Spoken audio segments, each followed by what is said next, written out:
Welcome everybody to Art 116. We're off to the races here. Got everybody here and online. Welcome. So I'm going to change my view right away to the overhead bird's eye webcam so that we can look at the desktop right here and projects that we're going to be working on the desktop. So we've worked on our color wheel, and the color wheel is important because it is a studio tool that I want you guys to be able to make use of. And the way that we use a studio tool is in selecting different colors and color combinations that we're going to use in projects. So this first project, the next project that we're going to do is based off of the color wheel. We're going to be playing with a color complement pair. And on this particular one right here, the color complement pair that was chosen to work with was orange and blue. When we go to the color wheel itself, orange and blue are opposite each other on the color wheel.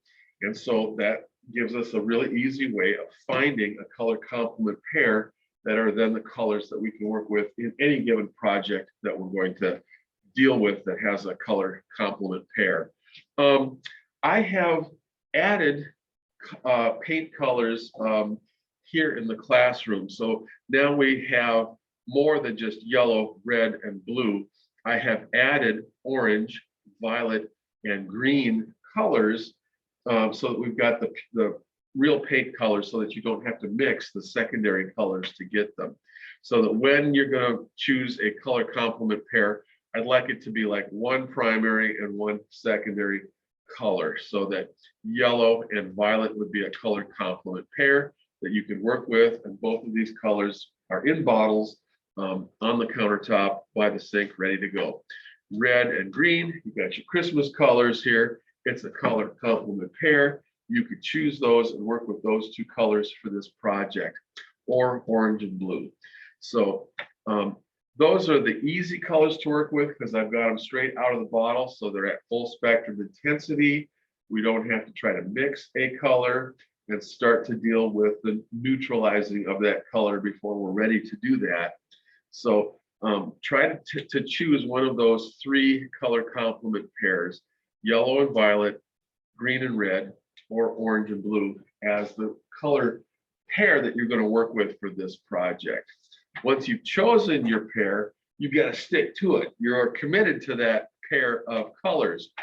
So on this one that was already completed, I've got, blue and orange have been the color complement pair to choose. Usually I've got this sheet set up so that your warm colors are going to be over on this side and the cool colors are going to be over on this side, just like on the color wheel. And there's fine print in some of these boxes, so it even tells you which color to start in a particular box. I'd like to start this project up on the top row, the horizontal row that we would be working with at the top of the page. And what I'd like you to do with this is choose your two complementary colors and put the warm one over on the left side and put the cool one over on the right side. So this is orange here and blue here. And what this is line blending. So we're going to take a tiny little bit of blue and mix it in with a lot of orange to make a somewhat neutralized orange and paint that in this box. Then take a little bit more blue and mix it in with that neutralized orange to make a little bit more neutralized orange. And you can see that this is becoming less intense as a color. It's losing its full chroma quality. And we are neutralizing towards brown or gray kind of color towards the middle. And so as we ever more neutralize this, it becomes neither orange nor blue, but a neutralized color in the middle. And the same thing happens from over on this side. We would take a clean brush and we take a clean puddle of blue and we take a tiny little bit of orange and mix it into the blue to get a neutralized blue.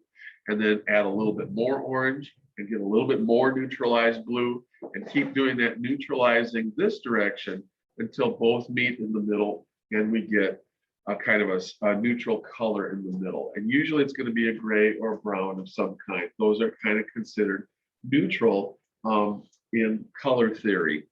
Browns can be warm and browns can be cool, but usually they wind up being a very wonderful neutral color.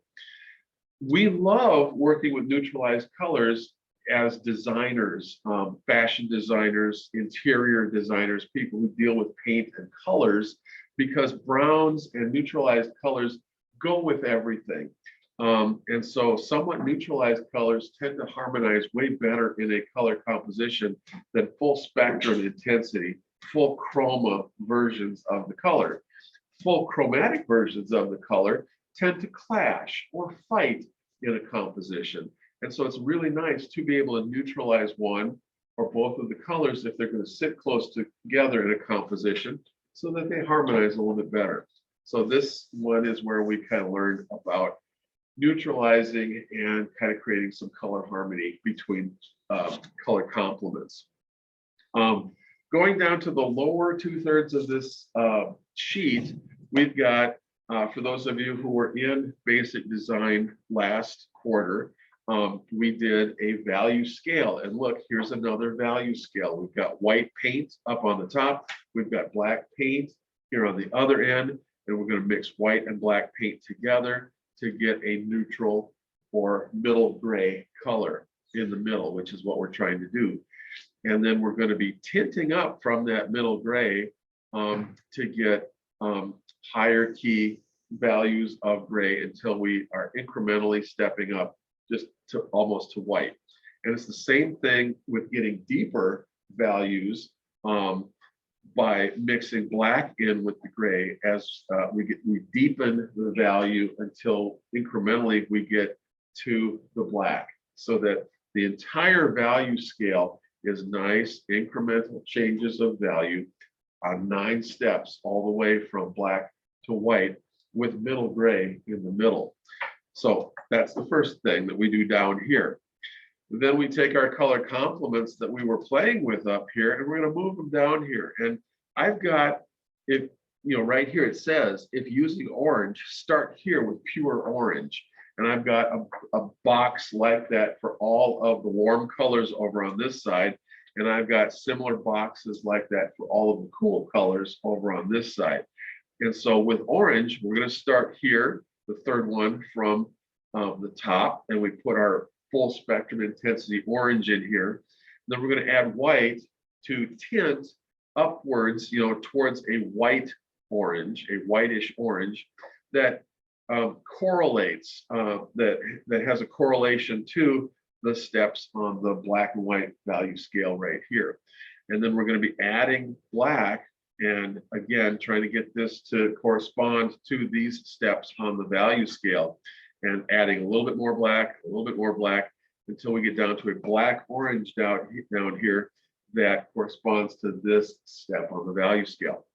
With blue, blue starts right in this rectangle right here. You're going to start with full spectrum intensity blue right here, and then start adding white, and again, tinting your way up the value scale corresponding to these steps on the gray scale that you've already created, getting all the way up to something that would be like a blue white up here. And the same thing starting from here, and then using black paint to shade. We're going to try to shade deeper so that we get to a black blue down here at this end of the value scale, so that we get corresponding color value scales that correspond to the black and white and gray color scale in the middle. This is a whole lot of color mixing, and it's just little, you know, we're only using a tiny little bit of color. If you can, just use a little puddle of color that's the size of your thumbnail at any one time. You can always go back and get more color.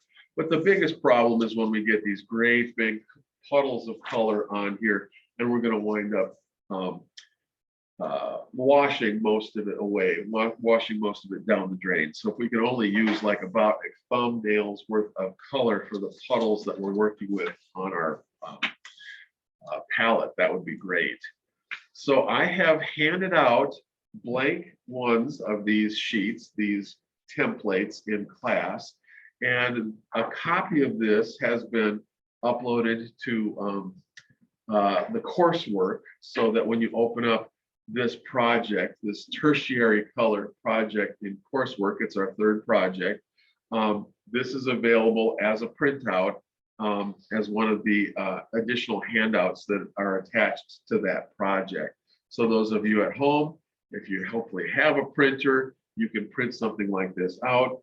If you don't, you can try to improvise something like this if you want to on Bristol board or watercolor paper.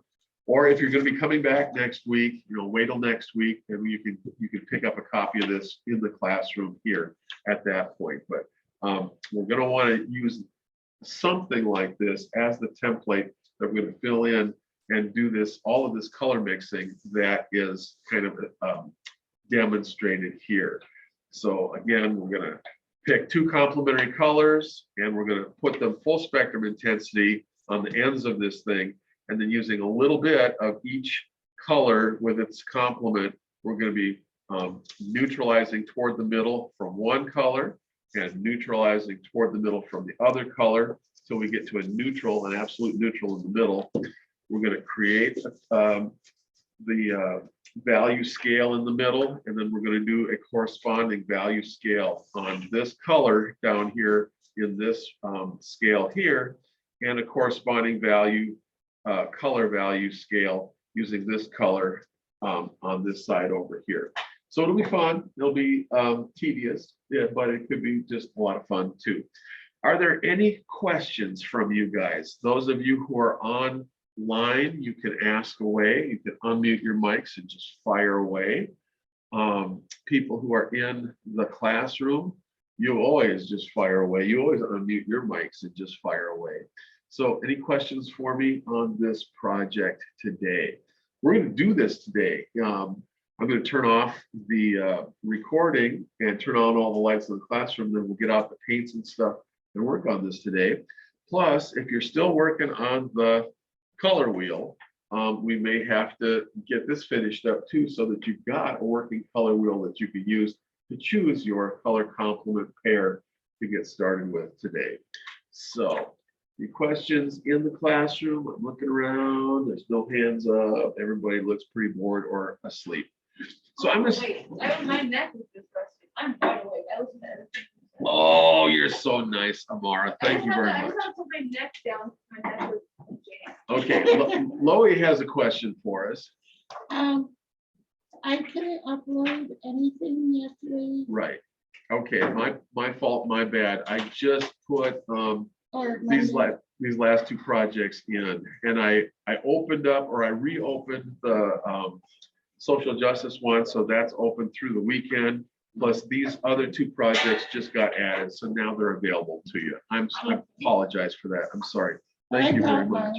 Okay, cool. So I'm going to stop the recording for now. Thank you guys at home for joining us remotely, and I'll be posting this video in case you wanted to look back at it to see if there's anything that you missed that you want to get refreshed on. So thank you very much from remote locations. We'll see you next time.